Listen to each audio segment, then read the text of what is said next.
Hi, my lovelies. I'm so sorry it took me so long to reply to your question section and finally doing it.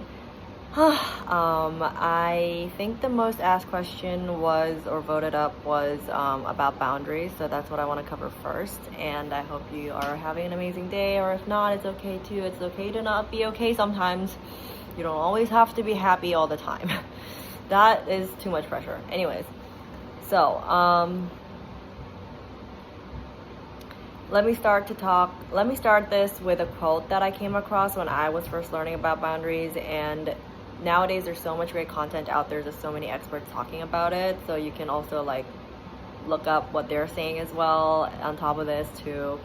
I'm just gonna chime in on what they're already saying about boundaries from my personal experience and what's worked for me and how I approached it in my life and how it's helped.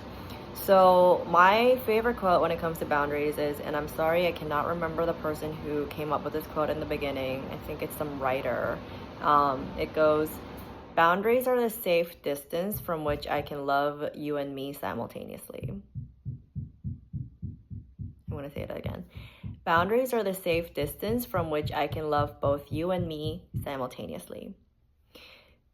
So first of all, you should think about what that quote means to you and how it resonates with you and sits with you. Because the way it sat with me is that it's really not about pushing people away. It's really about being able to keep people that you want in your life from a safe distance so that we can love each other and not just love you and not me, or forsake my needs over yours, or the vice versa. It's like, how do we stay in each other's lives and I can love both me and you at the same time without building resentment because I failed to set boundaries, right? And I think setting boundaries is really difficult. So if you're struggling with it, don't beat yourself up. It really takes a lot of practice in small and big ways. And I think that just when I think that I'm getting good at setting boundaries, another opportunity presents itself where it proves me wrong, and I'm like, I guess I need more practice still. And if you are also a people pleaser, that also compounds on to the problem, because then you immediately just want to say what the other person wants to hear, or say yes just because you feel like you have to, when in fact you really want to say no. So everything is just kind of intertwined. So if you've been working on that too, it might also help, and vice versa. And know that when you start working on one area, anything that's linked to it will also be being worked on at the same time. So whatever you work on first, it'll still help in the long run, in the bigger picture of things. Also, this is just my talking mic. It's just so pretty. Look at this pink. It's such a perfect pink, right? It's so pretty. It's so beautiful.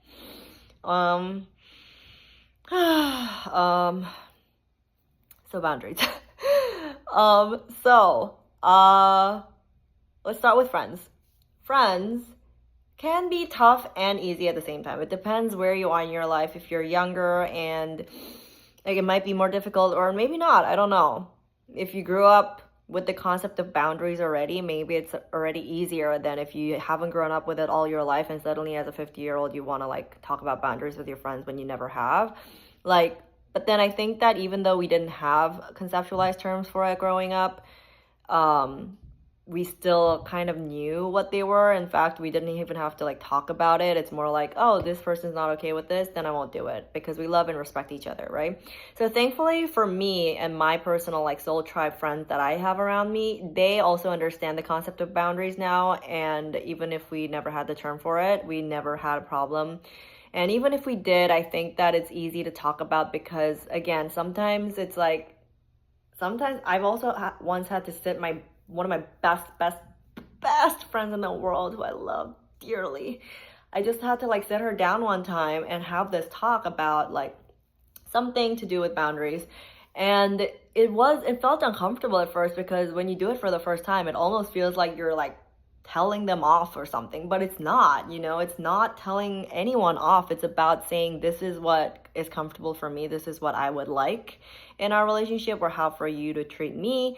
And it was like uncomfortable at first, but like because you love each other so much and understand and respect each other so much, it was in the long run nothing. It was no big deal at all. And if anything, it's helped the friendship move along and evolve, because again, also there's friends where you like see each other in 5 years and it's like no time has passed, and which is great. You're so soul bonded that happens. But sometimes within 5 years, a lot could have changed, and you could have new boundaries and new things that you're okay with and not okay with. And sometimes they need to be talked about. Otherwise, how are you going to expect the other person to just know your new sets of boundaries? No, that's also not fair. If you're not communicating, you can't hold the other person responsible for what you should be doing yourself, which is to communicate to the other person, right? And I think this also is a nice segue into a little anecdote about my friend, not the same friend, another friend. So this is about like boundaries with flings and I don't know, people in your life who are not necessarily your close friends or family.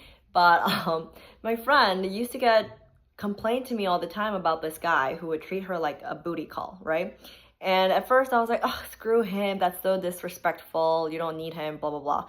And then I noticed that she would, when he hits her up with a you up text at 12 a.m., respond yes to this and go over to his place and I don't know, do what they do. And I was like, okay, wait a minute. You cannot get mad at him for treating you like a booty call if you are responding yes to his booty calls. Like, that is not fair on him or you. And that's because she wasn't setting boundaries with this person. And because what she really wanted to say was, no, I'm not okay with going over to your home at 1 a.m. But here I am saying yes. But also I'm building resentment towards you because this is not how I want to be treated. But then I'm sending you the opposite signal saying yes, right? So there is like a good instance, I think, of where you can kind of see or examine yourself to see where you haven't been communicating or your boundaries, or quite literally doing the opposite and then resenting the other person for it, right? Like, that can't happen. Like, you also need to take responsibility for where you can teach other people how to treat you. And basic signals for that is saying yes or no to certain things that they say or do, right? And in this case, she should have said no. And there was one time also when this guy, for instance, like asked me out to a dinner at 5 o'clock. I have dinner at 6. Okay? You can't ask me to dinner at 5. And especially, okay, friends are different. You can be like, hey, what are you doing? Let's grab something. Like, that's fine. But this guy was trying to ask me out on a date, and he asked me like an hour before. You know, I might as well have been at 5 o'clock. I'm already preparing my dinner, you know? You can't ask me like, hey, what are you doing later for dinner? And I'm just like, no. I already have plans, but you should ask me in advance next time, is what I said to him. And he was like, oh, you're right, my bad. So that's a good example of me setting my boundary of like, you can't ask me out on a date like 30 minutes before the time you want to meet. And then also for him, good on him, because he was like, you're right, my bad. He was acknowledging that this was too last minute of a thing to like ask a girl out on, you know? So again, this is something that also, I think it also, first of all, comes with knowing what your boundaries are. You can't set boundaries if you don't know what your boundaries are. And that was a boundary for me. It's like, you want to like take me out to dinner, you can't be asking me an hour before the time. That's not respectful to me, you know? So things like that. And then, you know, if they hit you up again and actually plan ahead next time, then that's great, because they're like, okay, I heard your boundary. I know this is what you like and don't like, and I'm going to adjust accordingly because I still want to meet you. That guy never hit me up again, but that's fine, because it's like, to him, that's all he wanted, is someone he can just go to dinner with on the last whim, right? But that's not the type of girl but if I had said yes to it, guess who he's going to think of the next time he just wants to go to dinner with someone on a whim? He's going to think of me, because he's going to be like, oh, she's going to be down because she was down last time. Of course, if you'd already done this, you can always change your mind and say no. But again, because I'd already said no, he's not going to think like, oh, she'd be down just last minute, because I already said no last time, right? And so you also teach other people how to treat you just by, you know, knowing what you're okay with and not you're okay with, right? So those, and it also takes practice, and it's also sometimes easier in these situations and harder in other situations, especially like with family, for instance. It can be really hard because you love them so much, you've spent your entire life with them, and you think you know them so well. But do we really though? Like, we have so much alone time. We have so much time we don't actually spend with our family, and we grow up around such different people and environments all the time. You never know how your other family members are growing and evolving and changing their ways and their thoughts and behaviors. It's like a constant book that, oh, this is a great quote that I learned at my 300-hour teacher training this time. It's like, your body is a book that needs to be read every day.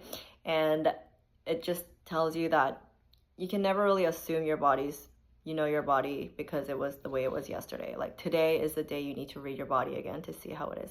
Anyways, so I think that's the same for every relationship, to be honest. I think that every relationship can be a book that needs to be read every day. And I think, especially when it comes to people you think you know so well, like, check in on them and see if anything's changed or evolved, because you never know. People are always growing and evolving and changing for the better, hopefully. So I think that sometimes it can kind of feel like it's coming out of left field sometimes if you're trying to set boundaries with your family. Be like, well, where did this come from? I've been saying this, or we've been doing this whole time. Why are you suddenly changing your mind about it? Like, so when you set boundaries with your family, they can take it defensively at first, being like, thinking that this is somehow, it feels risky or it feels dangerous because it's uncertainty, right? But then that uncertainty is just indicative of growth in the relationship or the other person, or vice versa. And I mean, I've had to have difficult conversations with my family members too, because it's like, sometimes the way we treat our family members is not how we would like to ideally treat other people, just because we're so close to them. And I actually heard an expert talk about how this is because we identify ourselves with our family members so closely. And so it's like the way we treat our family members is very indicative of how we treat ourselves, because the part of our brain that registers our family members is very close to where we register ourselves. So sometimes, also, I'm guilty of this too. I would say or do things to my family, like I would snap at them more easily, when in fact I would never do that to my friends, and that's because I would be mean to myself too. And things like that, we tend to kind of lose the respectfulness part of it when it comes to people that you're really, really close to, because you identify them as like something very close to you. Which is worth it observing on its own, just to see like, oh, is that how I treat myself or talk to myself too, But anyway, so setting boundaries with your family can be difficult, but I can say that it's very, very worth it in the long run, even if they can't understand in the moment. And this is another thing, you never have to explain your boundaries to anybody. You don't owe anyone explanations to your boundaries. You can explain yourself if you feel so inclined, I think, but don't expect them to understand. But this is a thing where maybe not explaining is actually better, because if you find yourself explaining something, it means that you are wanting to be validated for that. And maybe that's not the reason, but if that is the reason, then know that you don't need validation for your boundaries. You know them because they are ringing true to you, and it's what makes you feel comfortable. Then just also vice versa, if someone's explaining their boundaries to you and you don't quite understand the logical reasoning behind it, nor if they didn't explain it, then that's fine. You don't have to ask them, why are you setting this boundary, right?